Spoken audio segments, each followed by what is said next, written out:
Welcome back to the Anti-Meta Meta Club. This week, we are at the famous location of the 24 Hours of Le Mans.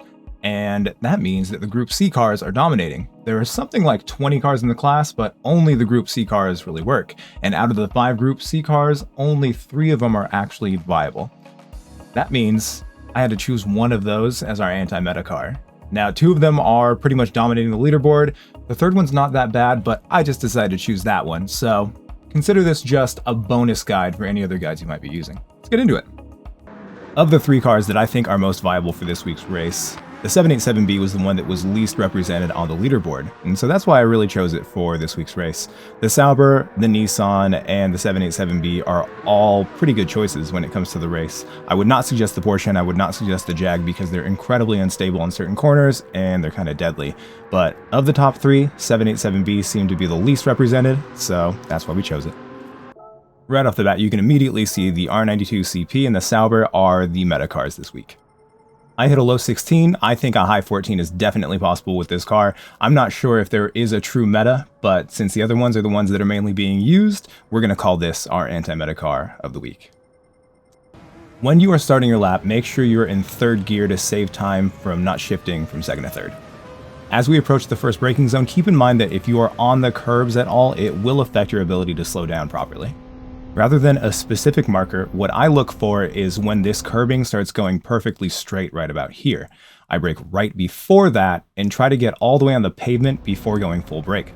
When your car is fully past this 2nd total sign, that's when we start turning in.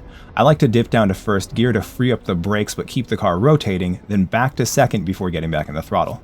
Your goal through this entire section is to use the curbing as much as you can. Watch that my left tires are going to be barely staying on the curb right here. We're going to be in 3rd gear, and also note that I'm not going full throttle until the car is completely settled on the exit curb. We'll continue by using this curb right here to make sure that we're using as much of the track as we possibly can. Turn in early, getting as close to these short bollards as you possibly can. It's very difficult to see, but the surface changes colors right here. But you can also time it so that when your car is fully past that short bollard on the end, that's when we're going to start braking. Get down to 3rd and turn in right before you get to the end of this sand here on the left. Keep a lot of brake pressure as you're turning into this corner, and if you want to use that inside curbing, it can be done, but sometimes you can get a weird bounce from it.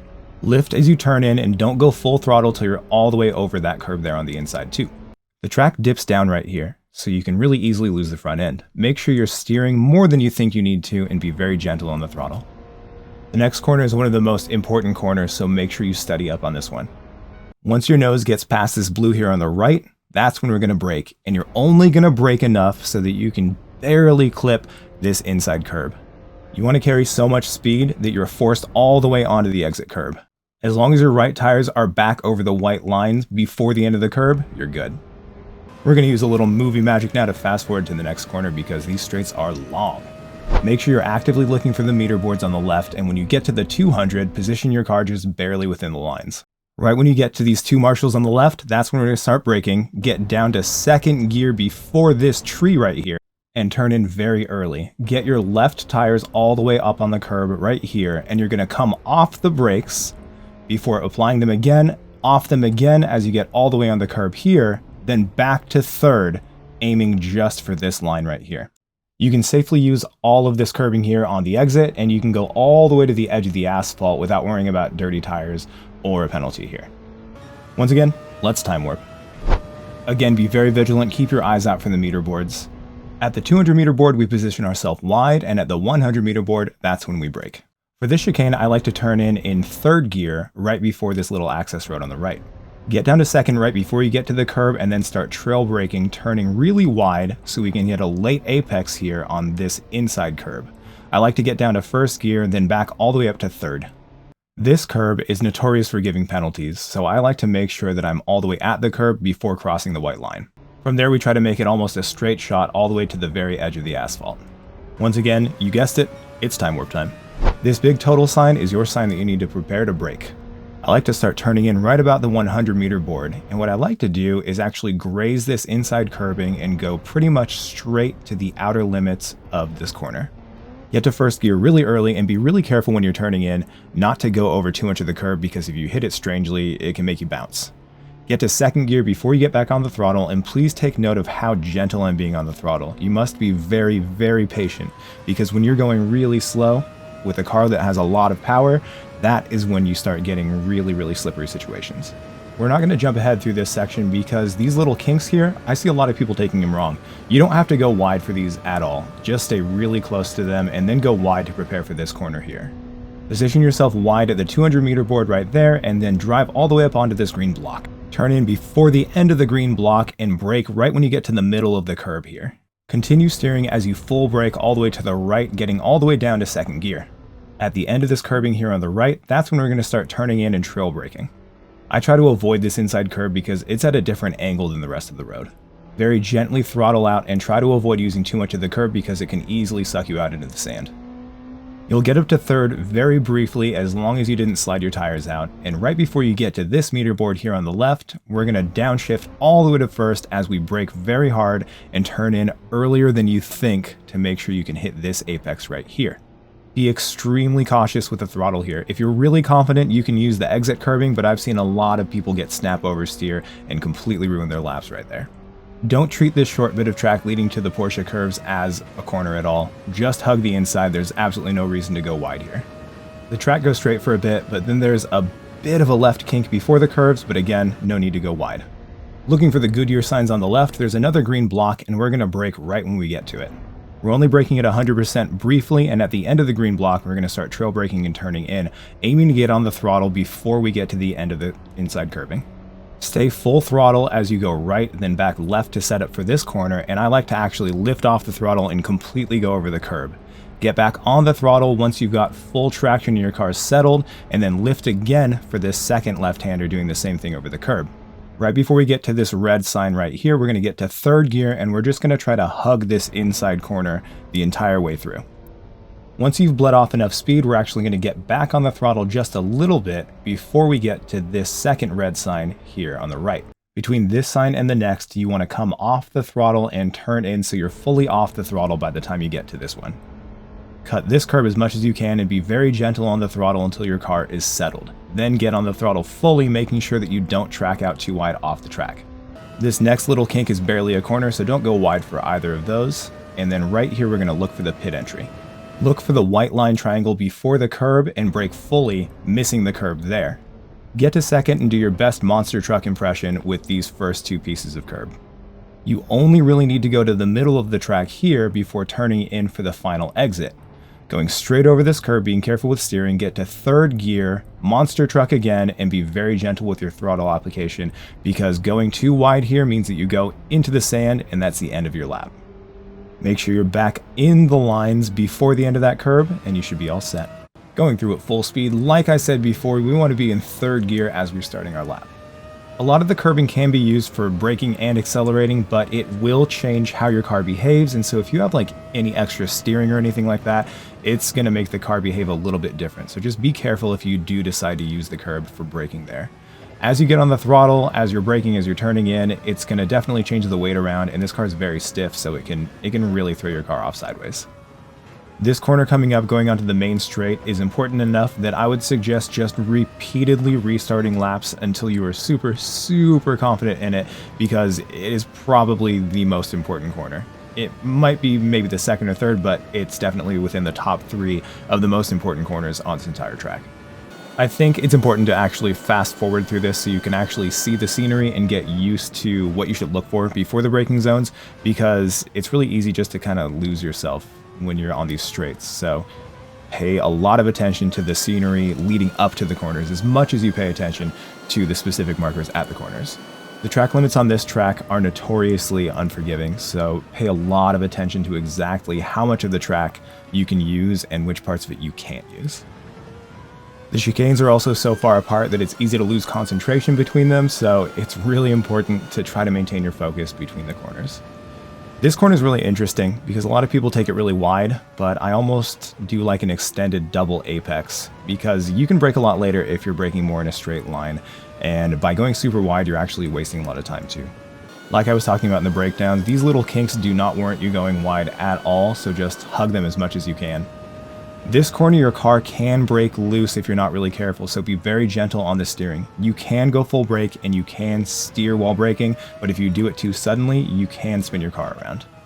With a car like this, with just tremendous power, you have to be really careful on the slow corners because the speed difference between how fast your tires can go when you're throttling it and how fast your car is going is massive. So just be very, very careful anytime you're coming out of a corner in second gear. The Porsche curves are also really, really complex, so you want to really memorize exactly where you turn in, your clipping points, and when you can get on the throttle. You want to squeeze as much throttle between these off throttle and braking moments as you possibly can. In fact, you want to know it so well that you can also pay attention to the other cars that are on the track, because a lot of people do not know the Porsche curves very well or this final chicane, and so they're going to be going at a much different speed than you possibly. Prioritize carrying as much speed as you possibly can into this final chicane rather than trying to get an optimal line. You do not need to go wide before the final portion of it. Alright, let's get into race strategy. If you played this race on the very first day of this week, then you might notice things are a little bit different. Now, people in the community are actually arguing whether PD meant to make this a 12-lap race initially and didn't update the little info that said that the race would be approximately 25 minutes long, or if they accidentally made the race 12 laps and it was supposed to only be 6. My personal feeling is, I don't really know, honestly. It could go either way. For this portion, I'm just going to show you essentially what you want to try to do race strategy-wise. It's not going to be a very long breakdown because honestly the strategy was a little bit too effective. One thing I will say is at the beginning of the race, if you're on the chicane whatsoever, use traction control or just be incredibly, incredibly careful, because even though I was ready for it, I was ready to be gentle on the throttle, this is what happened. Despite being fully aware that that was going to happen, it still happened. I was very careful, or at least I was trying to be careful, and I almost gave myself a penalty, which would have been disastrous. Now, if you're starting anywhere near the back, I'd say even anywhere outside of the top 2 or 3, I want you to start on mediums rather than softs. Now, if you don't necessarily trust the people around you, or if you don't really know them, you might want to start on mediums even if you're at the very front, because the tire compound isn't going to be different enough that you'll be able to get far enough ahead to get out of people's slipstream, potentially. So if you're on softs and they're on mediums, they'll still be able to pass you leading into that first chicane, and if they block really effectively, or if they defend really effectively, that could completely ruin your soft stint. And with only 6 laps, I suggest 5 laps on softs, so that would be a disaster. One thing that I think I talk about pretty frequently is the lower player base compared to GT Sport, and because of that, there are a lot of mixed skill levels. Now, when it comes to this race, partially because of the combination in general, and partially because of how messed up it's been with the 12 laps, then the 6 laps, almost no one is doing this race. Couple that with the fact that even a very careful driver can get penalties really easily, this is reset central, essentially. I actually got reset all the way down to an AB, and so this is drop split. Now, I promised Sabotage that I would talk about this. I was not careful. I was very much not careful enough, and I ran directly into the back of Sabotage. Luckily, it didn't push him off the track. I felt really bad, but I did get a penalty for it, so instant karma. Sorry, Sabotage. These cars are really hard to drive for absolutely anyone, and so anytime there's a massive disparity in skill levels due to a lower player base, as well as a lot of the people just choosing not to drive, things can be pretty disastrous. So, again, just be extra careful here. We didn't really have to worry about it because everyone in this race was in a Group C car. If you're not familiar with the Group C cars, they're the 90s cars that look like the 787B, the R92, the Sauber. Those cars have pretty slow acceleration, especially compared to modern hybrid cars, but they have massive, massive top speed. So coming out of that corner especially, the hybrid cars will immediately jump ahead of a Group C car, but then directly after that, the Group C cars can take that position right back. So be very careful of what cars you're racing against, because it's very easy for a hybrid car to run right into the back of you, and or you to run right back into a hybrid car directly after that. I felt it was very appropriate to apologize to Sabotage as I was serving the penalty that I got for running into him. Another really dangerous area when it comes to the mixed classes is the Porsche curves. Like I said, these 90s cars are incredibly fast, but they're essentially ancient technology now. So the hybrid cars are going to go, honestly, something like, you know what, this is just a guess, but I wouldn't be surprised if it was 30 or 40 or even more miles per hour than the Group C cars when it comes to these corners right here. Anyways, enough ranting. This is what the first lap is going to look for pretty much anyone, regardless of tire compound. But if you're on the harder compound, you can immediately go into the pits at the end of the first lap and switch to the softer compound. If you don't have anyone to battle, then the softs should last pretty easily. You can see right now that we're about 8.6 seconds behind the leader. Now, no one else went into the pits. That means I'm going to have completely clear air, but absolutely everyone else is still going to be battling each other because the field was still pretty tight.